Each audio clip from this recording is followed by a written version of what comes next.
Fun. All right. All right, everybody, welcome back. Once again, I have a fantastic woman that you should absolutely know. I've just spent about 15 minutes with her and I'm in love. So please allow me to introduce to you Heidi Maldoon, the Executive Director of Variety of the Desert. Yes. Okay. Yes. It's so good to be with you. Yes, thank you so much. You brightened my day already. Aw, same. We were talking briefly just a minute ago, and most folks don't know about Variety. You're so right. So let's start there. Who are you servicing, and what does that look like? I love that. Thank you. Of course. Believe it or not, Variety Children's Charity, we've been in the desert almost 40 years. Oh, wow. However, our model has changed and our programs are now growing. So in the last 6-7 years, we've really taken off. We serve children 0 to 18 across the Coachella Valley. We have our office here in Palm Desert where you are with me today. Yeah. And then we're also in Mecca and Desert Hot Springs. Oh, so really span the valley. Yes, Okay, yes. We're really working to get into the communities that need us most and just fill in the gaps. Right. We primarily serve underserved or children that have a disability. We're really here for the kids that need us the most and their families. Right. So even case management, mobility equipment, arts and crafts and yoga, all those types of things. Just about everything. You're absolutely right. I think you mentioned you have a group here now for homeschooling. We do. Okay, we so do. what does that look like? So here at our resource center, we open up our space for other nonprofits to come and utilize that. So twice a week, the Prep Center, which is the homeschool group, come. They have students from 5 to 18. They're all together like a one-room schoolhouse. And they come and they have a mentor and someone that can guide them and help with homework, keep them accountable, have some exchange as peers. Right. It's really beautiful. Yeah, and it seems as though, I mean, you spoke about mobility, all the so you've got a very beautiful array of bikes, right? Yes. For young people that might need some help with that. You're absolutely right. So who are those directed to, and how do people get access if they need that? Thank you so much for asking. That is, I think, if you know Variety, you know us for giving away bikes or adapted bikes. It's a big part of what we do. So the bottom line is anyone can come to us who has a need. Any child has a physical or other kind of a disability that would prevent them from being able to ride a standard bike. We will have a bike that will be custom made and adapted to their needs. So some of our kiddos need trunk support. They maybe have cerebral palsy or another challenge. Some need to be able to power their bike by hand crank rather than foot pedals. So we've got that ability. And if a child needs therapeutic help and their parents need to be able to push, we've got an ability to put a hand rail in the back for parents. So it's amazing. Lots of referrals from pediatricians, from schools, from therapists, and a group of professionals that work with us to make sure kids are getting exactly what they need. Right, because a hidden resource really for so many. Like if you're not exposed to the nonprofit world, like we were talking about, we had a tour of the Burger Building last week with leadership Coachella Valley. And if you're not familiar, which many folks don't have that run-in regularly, they don't know that they could come here and get that assistance or go to the Desert Cancer Foundation or read with me and all those things. So right. What is who is the family that should absolutely know about what's happening here? I would say the number one way that we're finding families to begin with, the entry point for us, is a parent who has a child less than 5 years old and is concerned about their child's development. That's the number one way that we're finding parents. And that's because we have developmental screenings and now autism screenings as well. To help parents know, is my child developing on target? Are we hitting milestones? Sometimes it's just so simple. There might be just something the parent can do differently or introduced at playtime. Sometimes it's more than that. And that's where we step in with case management to make sure they're getting to the doctors they need to see. They're getting access to OT or behavioral health if needed. That's a great entry point. But truly, if a parent has a concern about their child in any way, shape, or form, we are the place. We would be able to help them or get them to where they need to be.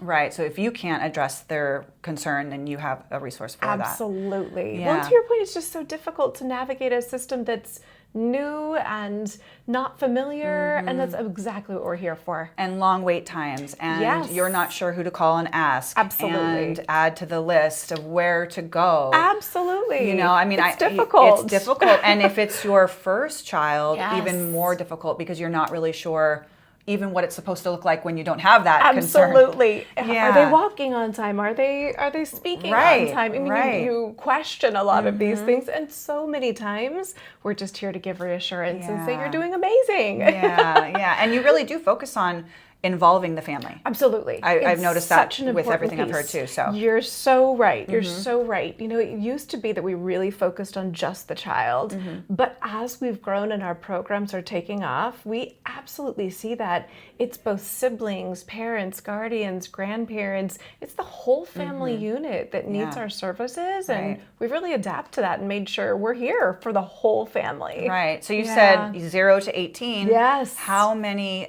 youth are you servicing? We're serving over 7,000 youth in a year. In the Coachella Valley alone? Yes. Oh, wow. Yes. A pretty incredible. And that is a major increase from where we were 5-6 years ago. You know, after COVID, the need has just increased so much for everything that we do. And we have been ambitious, and the community has supported our efforts to just grow alongside the need of the families. So until we meet the need, which I don't know if that ever happens, we're going to continue stepping into that space, doing all we can. Right. And so if you have a young 1-year-old or whatnot, do you have the ability to support them until they're through programs and through resources? Okay. We do. Yes. So if you start with us at a young age, we're going to support you then with developmental screenings, an autism screening if that was a need, diapers, wipes, developmental toys, access to different events that are age appropriate, sensory friendly for our kiddos on the autism spectrum,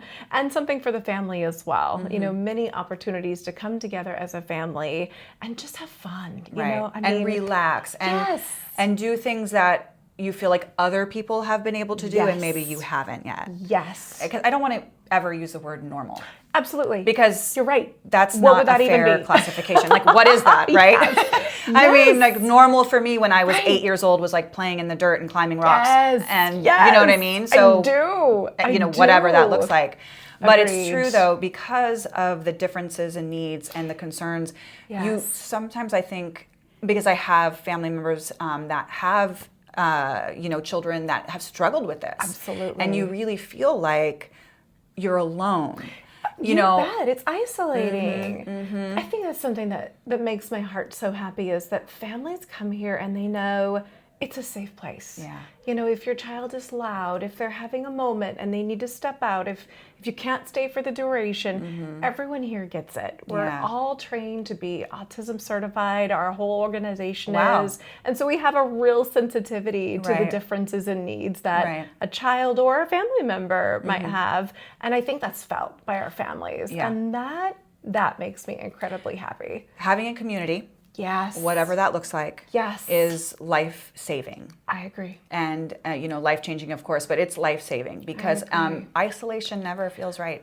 It doesn't. It never feels good. It doesn't. And I think sometimes we hear from families that went, oh my goodness, I didn't realize how much I needed this space and these other parents and family members. And it's amazing to see them come out of their shell and see them feeling better. You know, I want to be here. I'm excited to be here. That's really motivating. Yeah. And so your role here as executive director, like walk us through what a day of that looks like. Oh goodness. Well, or at least the average day. I was going to say, you know, as we've grown and we have such an incredible team, I just cannot say enough about both our staff and our board of directors, as well as our volunteers and interns. A normal day for me looks a lot like strategy and planning and making sure that my entire team of leaders and staff are supported and that they have the resources they need and a listening ear or someone to brainstorm with. It's a lot of vision and a lot of excitement for what's the community need and how do we continue stepping into that space. It's an exciting time for us. And how long have you held this position? I've been here almost 7 years. Okay, and that's how long you've lived here too, right? Okay. It is, yes. When we knew that we were moving out, I had been previously an executive director. Well, I've been an executive director a few times, but most recently I was with a Habitat for Humanity affiliate. Okay. Yes. So we decided to make the plunge, move here full time. We'd escaped winters as much as possible. When it's like this, you do not regret that. Oh my goodness. The weather is so perfect right Yeah. Not a moment. I still just wake up with such gratitude that there are palm trees. I'm still amazed. Yeah. It's amazing. I'm just so grateful too. Variety had a need for an executive director. I was looking for a role and somewhere I could really give back and invest in the community, and it's been absolutely amazing. So grateful. You've really done a lot in your 7 years. We've come a long ways. You mentioned that a lot. Over the 5 or 6 years, Yes. there's been some changes, and one of them was you. Yes. And so yes. that's an well, amazing thank you for thing. That. Yeah, Thank congratulations you. on that. Do you know, it's been so exciting. And I think what I saw when I saw Variety and the organization as it was when I was first meeting with the board and taking on this position was so much potential that was untapped, and an opportunity to take something that was already doing well and make it more substantial and have the impact be greater. And I love a good challenge. So, so we've definitely accomplished a good deal of things, and I'm very excited for what's more. Yeah. And the momentum is there. Of course. And with any position like that, with any growth like that, there definitely comes challenges. Oh my goodness, yes. What kind of challenges have we faced over the past few years? Do you know, I think the biggest thing is we see the need day to day, and we just simply cannot grow fast enough to meet every need. We can't be all things to all people, and that's a struggle when you want to see people thrive. And we're impacting and reaching so many families, and yet what gets us up every morning is knowing there are more people that need us. So we're just going to continue growing and expanding, and I'm just so grateful this community has seen that we are stepping into this space, and they're honored to partner, and we're equally honored to have them on board. So we're just going to keep doing it, right? There's something special about the Coachella Valley. You know, we were just talking about earlier, there's like 1,000 nonprofits. Like whatever you are passionate about, there is somebody who's got an organization. Isn't that amazing? It's such a giving space. And because of that, the resources are actually very abundant. People just don't know that they exist. Right. You're so right. They don't know. Do you know, it's interesting. I think one of the things that has made us successful has been working with our nonprofit partners and other organizations and making sure that we're looking to collaborate as much as possible. Right. It makes us stronger when we're able to do that. Absolutely. Yes. Yeah, it's interesting. You know, when you talk about being in this space, right? The giving back space. Obviously, that can be very, very draining on you as well. How do you kind of ensure that, you know, it doesn't take you out? You really do have to find that balance, right? And I think I'm finding that even as I get older and more mature in myself, that I'm doing better with that. I'm also a mom and a wife, and so you know, there's a lot of things pulling at us, right? And so for me, there's a lot of exercise in there, and I absolutely adore travel. So anytime I can get away and see a new place and a new culture, oh my gosh, I'm delighted. So those are really the key elements for me.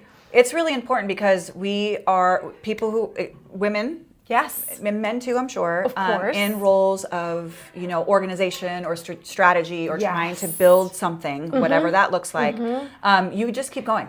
Every day you clock in and you're like, okay, 100%. It's another 12 or 14 hours I have to work. I'm going to do it. And you just do. You just do it. So it really, like for me, I noticed I was really becoming drained. And so I realized that I had to do something that filled my cup.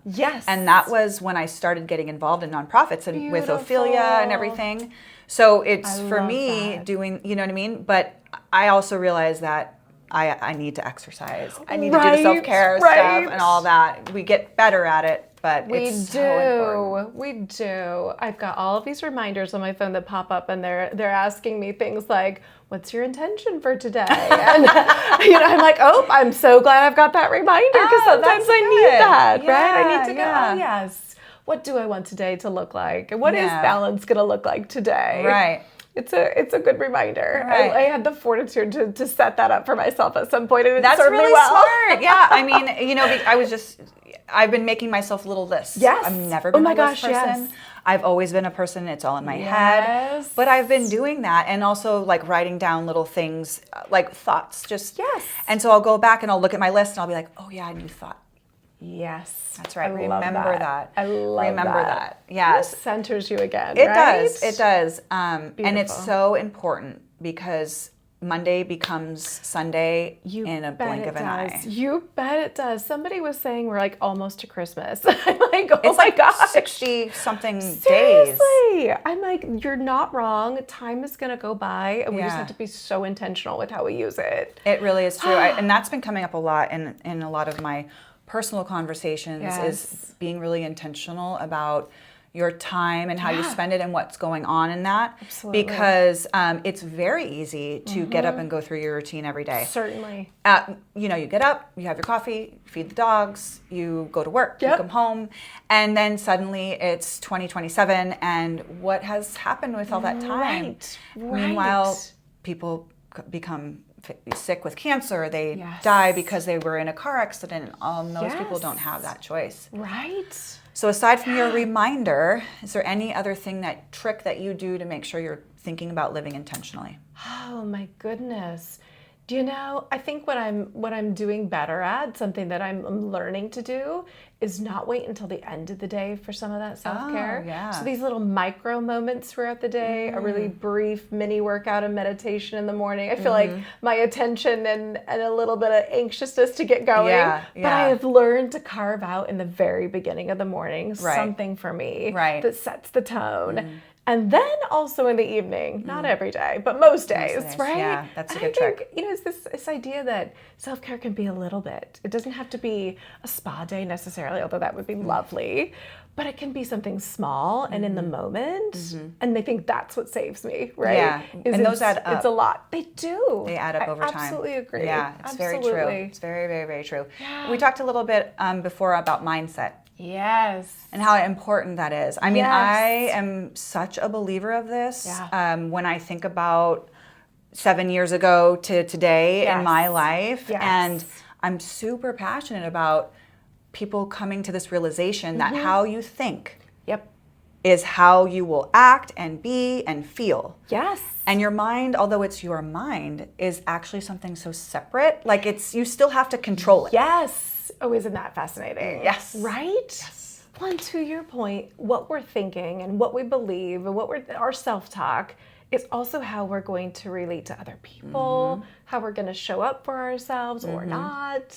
You're so right. I honestly believe if I've learned anything in my 40s, that's the thing that has been most critical to my self-growth is understanding that I get to manage this. It isn't everyone else. Right. I get to influence myself and determine that and move forward with that in the way that I choose. Yeah. Absolutely. We're always right where we choose to be. Indeed. Indeed. Oh my goodness, well said. Yeah. So favorite advice or some tidbit that somebody gave you or you like to give people? Do you know, I don't know if someone gave this to me. I mean, I've learned from so many people. Sure, like in this role, you probably have had a lot of mentors. Oh my goodness, yes. Yeah. And I'm so grateful because I have learned something different and it's moved the needle and helped me to elevate every time I've had a wonderful mentor or a board chair or a colleague. Right. Absolutely. I think my advice for myself and everyone else is to be authentic. For many years I thought, I needed to show up in the way a different ED that I've seen did, or the way I've seen this person. And at the end of the day, me showing up authentically and as Heidi is absolutely the best way. And so I think that's the mantra I'm repeating to people as they're looking to grow. And as I'm reminding myself as I'm growing is continue to show up authentically and it's going to be perfect. It's exactly right. Absolutely. And I like to sort of add on to that by saying sure, your authentic self in this building is going to be different than your authentic self at home. That is so true. And your authentic self with your girlfriends. Yes. But authenticity means that each one of those groups would say, Heidi's very kind and she's super collaborative and she's super smart. Because I love you know what I mean? You're so right. I tell the girls at Ophelia, because yes, I am different in this room. Definitely. Than that room or whatever. Definitely. But everybody would say the same things about me. Kelly's showing up authentically. Yeah. And I think so that's beautiful. a really important piece to remember. Oh, thank you for that. I love that. That's a gem. Oh. You're a gem. I can't believe we haven't met sooner. I know. I'm like so girl fanning over you right now.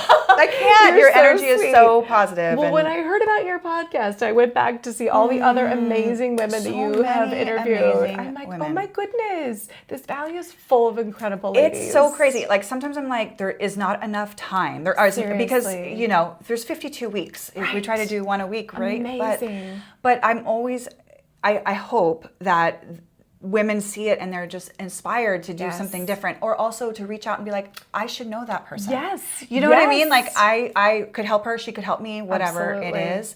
Because also going back to Ophelia, these young girls are in different groups, right? Theater, tennis, whatever, cheerleading, whatever. And they're very separate on campus. Yes. They would never mix. Oh, how fascinating. Right? Yes. And as adult women, we don't really have that. That's true. You might have you may play pickleball, or you may, I don't know, go to theater, whatever. Right. But like, those are your people. That's so interesting. You don't have an opportunity to like mix with other women that you would equally find value in. Absolutely. You just don't have that opportunity. You just don't have the opportunity. Well, what a unification you're doing for us, like, let's hang out. I love that. Let's do it. I'm all in.